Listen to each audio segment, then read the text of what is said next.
फरजाना मैं कुटिया रहनी हाँ। मेरिया बेटियां जी ते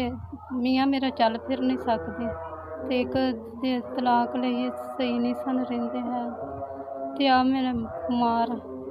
आई मेहनत मजदूरी करके ते घर दा करदी साडे ते मैनू कैंसर हो गया। मेरे कोल कोई नहीं मेहनत मुहनत हुंदी है ते ना गुरदे दे नाल जे फोड़ा हुंदा कैंसर है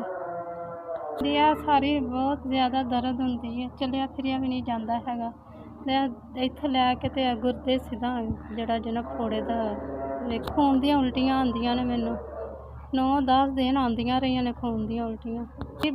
माड़ी कोई आसरा नहीं जे है ना बेटा ही कोई 2 बेटियां ही ने बस मियाँ मजदूर है भैन भरा नहीं जे लागे लगदा। मैं कैंसर दी मरीज़ हाँ बंदा मजदूर है धी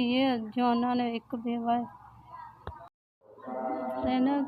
5000 तुसां घल्लिया मैनू अल्लाह सोना तुहानू चोखा देवे अल्लाह जिंदगी देवे तंदरुस्ती देवे अल्लाह बच्चे जीन तुहाडे